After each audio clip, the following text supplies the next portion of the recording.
lige se. Så er det. Ja. Og du siger til noget, der skarpt. Ja. Hvis vi kan gå så tæt på.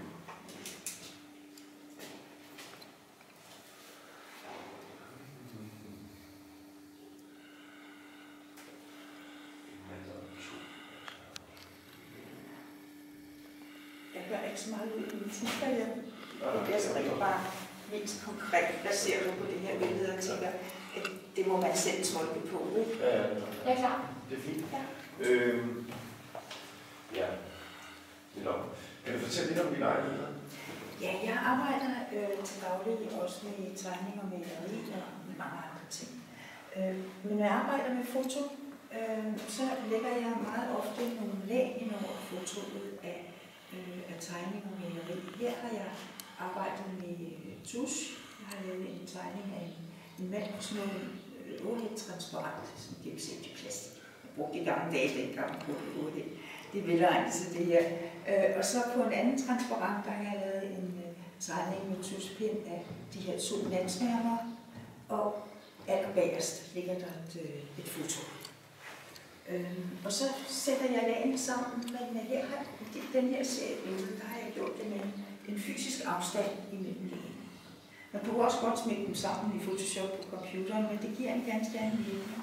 Og det jeg godt ville, det var at gøre noget ud af skyggevirkninger. Jeg ved ikke, om I kan se det på skærmen, men hvis man bevæger sig lidt rundt, står lidt til højre, lidt til venstre på billedet, så vil skyggen flytte sig. Lagene kaster skygge ned på fotoet, alt efter hvor man står. Det samme, hvis skyggen flytter sig, alt efter hvor lyset er. Og det er netop det flygtige indtryk, det foranderlige udtryk, som jeg godt vil have fat i. Det at virkeligheden forandrer sig alt efter fra hvilken vinkel vi ser ud. Ja, det er rigtig fint, fordi jeg har spurgt, hvad ved du med sådan noget? Det har du så lige sagt, du er meget dygtig. Godt. Men jeg kan da godt spørge dig alligevel, for at drille det.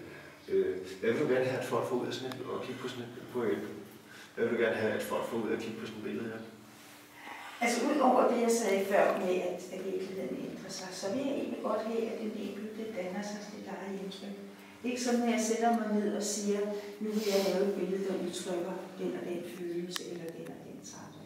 Jeg kan godt have en overordnet idé i billedet, og den overordnede idé i den her serie af billeder, den lander nok et sted på ensomhed, og føler sig lidt alene i en verden, som man føler er fjern. Men ellers vil jeg godt have, at den, der ser på billedet, får sin egen følelsesmæssige oplevelse ud af det, og at det måske også går lidt op til hinanden. Så det er begge ting, der er i spil. Hvordan finder man på at lave sådan noget som det der, kan jeg spørge? Ja, det gør jeg. Ja. Vi skal bare lige huske, at vi skal også have plads til de andre. Det er måske godt nok, jeg synes det er godt nok. Ja, bagefter går vi rundt og tager et billede af hver eneste billede, og så